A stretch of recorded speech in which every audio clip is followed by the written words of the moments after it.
Hello everyone, welcome back to another video. तो आज मैं अपनी ट्रेड का ब्रेकडाउन देने वाला हूँ जो मैंने 1:3 ट्रेड कैप्चर किया था। ठीक है। तो ये मेरा प्रॉपर गोल्ड का चार्ट है और यहाँ पर देख सकते हो जब मंडे को मार्केट ओपन हुआ था तो बीच में ये गैप मतलब खाली रह गया था। ठीक है।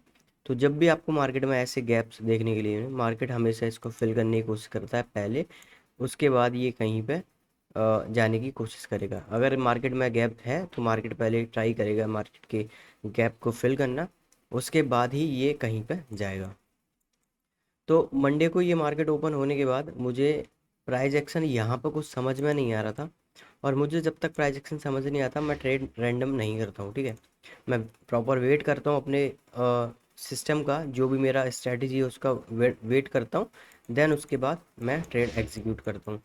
तो यहाँ पे देखोगे मार्केट ने क्या किया था, मार्केट ने एक हाई लो हायर हाई यहाँ पे लगा दिया था, और उसके बाद मार्केट एक हायर लो की तरफ आ गया था।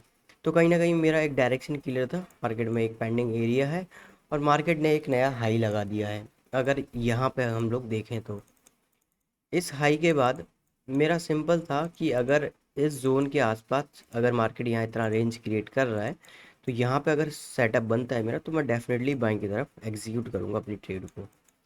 तो यहाँ पे आप लोग देखोगे तो मार्केट ने यहाँ पे हाई लो हायर हाई, ठीक है, इस तरीके से क्रिएट किया था और उसके बीच में यहाँ पे एक बाइंग का जोन बना दिया था। क्योंकि ये मोमेंटम इस इम्पल्स में ये मोमेंटम इस जगह से आया था, तो मैंने ये इस जोन को कर लिया था मार्क। ठीक है। ये मेरा स्ट्रॉन्ग जोन रहता है जहाँ से मैं बाइंग करने का प्लान करूँगा।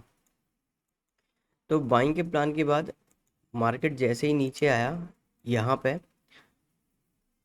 तो मैं वेट कर रहा था कि यहाँ पे एक मुझे डबल बॉटम देखना चाहिए, तो फिर मैं ट्रेड में एग्जीक्यूट कर जाऊँगा। और यहाँ पर जैसे ही मार्केट एक बार ऊपर गया, फाइनली पूरा हाई ब्रेक नहीं किया और बीच में से नीचे आ गया। तो जैसे ही यहाँ पे ये डबल बॉटम क्रिएट हुआ सपोर्ट पे, इस सपोर्ट पर डबल बॉटम क्रिएट हुआ, मैंने यहाँ पे बाइंग के लिए जैसे ही ट्रेंड लाइन का ब्रेकआउट हुआ यहाँ पे मैंने अपनी एंट्री को एग्जीक्यूट किया। एंट्री एग्जीक्यूट करने के बाद मैं एसएल ये कैंडल और इस कैंडल के नीचे विग पे लगाया। ठीक है। और मेरा जो टारगेट रहता है वो रहता है 1:3। सो मार्केट थोड़ा बहुत पॉजिटिव में गया एंड देन उसके बाद ये मेरा एसएल की तरफ आ गया अराउंड 4:30 बजे के आसपास। मार्केट ने मेरा एसएल लिया, मैं सिस्टम बंद कर दिया और उसके बाद ये प्राइस मोमेंटम में ऊपर साइड में निकल गया। यहाँ पे मोमेंटम आने का रीज़न ये था क्योंकि एक तो अपना सेटअप था, मार्केट जाना था, लेकिन सम हाउ मार्केट ने ये सेलिंग जोन से पहले एक बार और ट्रैप किया, हमारा एसएल लिया, उसके बाद निकल गया। अब यहाँ पे देखोगे तो यहाँ पे भी जो मैंने ट्रेड किया था सेम सिचुएशन क्रिएट हुआ था। यहाँ पे भी एक बाइंग का अच्छा खासा जोन बन गया था यहाँ पे। अब क्योंकि ये वाला प्राइस यहाँ से डायरेक्टली नीचे आया था, तो यहाँ पे ऐसा कुछ डबल बॉटम की ज़रूरत नहीं पड़ती। अगर प्राइस डायरेक्ट आती है तो मार्केट मोमेंटम में निकल जाता है। मेरा कहने का मतलब ये है कि अगर मार्केट एक डायरेक्शन में आया है तो वो एक डायरेक्शन में ही रिवर्स कर जाता है। ठीक है। इस मतलब इस जोन से तो ये मेरा ट्रेड रॉन्ग हो गया था और मैंने सेटअप बंद कर दिया था। अब उसके बाद मैंने नहीं देखा था मार्केट, बट समहाउ मैं रात में 10 बजे के आसपास, 9 9:30 10 बजे के आसपास मार्केट पर था। मुझे मेरा सेटअप फिर से सेम दिखाई दिया कि मार्केट ने सेटअप क्रिएट किया है, तो मैं ट्रेड एग्जीक्यूट कर देता हूँ एक और ट्रेड। ठीक है। सो मार्केट यहाँ से ये सपोर्ट बनाया, मार्केट ने ये वाला सपोर्ट, इस सपोर्ट को मैंने एक जोन मार्क कर दिया और जोन पर जैसे ही मार्केट आया डबल बॉटम क्रिएट किया, यहाँ पे ये डबल बॉटम क्रिएट किया, मैंने यहाँ पे ये बाय कर लिया था इस कैंडल पे। डबल बॉटम क्रिएट हुआ, मैंने बाय किया, एसएल को मैंने रखा इस कैंडल के नीचे। अब यहाँ पे मैं एसएल बहुत छोटा रख सकता था इतना, बट मैंने एसएल इसमें बड़ा दिया क्योंकि रीज़न था ये विग, ये बिग जितना बड़ा छोड़ के आया उस वजह से मैंने इन बॉडी को एसएल रखा।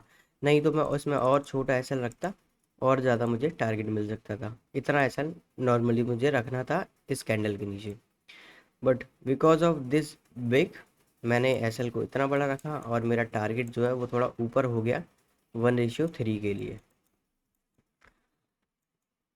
अब मार्केट गया ऊपर साइड में, एक मोमेंटम में आया। अब यहाँ पे ये जो एक सेलिंग का जोन है, इस सेलिंग के जोन पे अच्छे खासे सेलर्स आए, बायर्स ने रिवर्स किया, अगेन सेलर्स आए।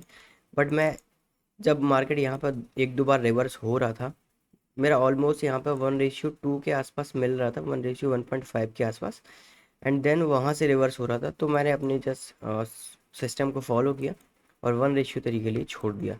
फिर ये नाइट में जाके और 12:30 बजे के आसपास ये वाला टीपी हिट हुआ, और अगर मैं पूरा ट्रेड लेता तो 1:4 का भी ये ट्रेड हो गया था हमारा। सो फाइनली मेरा इस ट्रेड में 1:3 हिट हो गया था, एंड मुझे $150 गेन हो गया था। ठीक है, तो इस ट्रेड में हमने कैप्चर किए थे अराउंड अराउंड 190 पिप के अराउंड मैंने इसमें कैप्चर किए थे। इस वाली ट्रेड में मेरे 70 पिप का लॉस हुआ था, और इस ट्रेड में मुझे 190 पिप का पॉजिटिव हुआ। ठीक है, तो 190 पिप हमने यहाँ पे कैप्चर किए। अब उसके बाद कल मुझे कोई ट्रेड मिला नहीं था, क्योंकि कल मार्केट एक डायरेक्शन में, ये रात में ही निकल आया था। ठीक है, एक डायरेक्शन में, तो यहाँ पे इतना अच्छा मार्केट चल नहीं रहा था, तो मैंने यहाँ पे कोई भी ट्रेड एग्जीक्यूट नहीं किया था। ये एक सेलिंग का जोन बना था जहाँ से मैं सेल करने का ट्राई करता, बट यहाँ पे कोई ऐसा ट्रेंड लाइन ब्रेक हुआ नहीं, और ये ट्रेंड लाइन ब्रेक हुआ था बिल्कुल सपोर्ट पे आके। ठीक है, ये सपोर्ट पे आके, तो यहाँ से 1:3 मैंने ही सोच रहा था कि मिल जाएगा, तो मैंने ये ट्रेड को एग्जीक्यूट नहीं किया। बट ये अगर मैं यहाँ पर रख के इसको एग्जीक्यूट करता, मैंने एक दूसरे अकाउंट में किया था।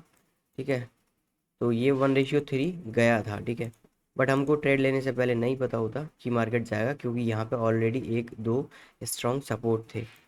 एंड उसके बाद मार्केट एक डायरेक्शन में फॉल कर गया, कोई भी सेटअप क्रिएट हुआ ही नहीं, बस मार्केट फॉल करते गए, फॉल करते गए, और कल का दिन ऐसे ही निकल गया।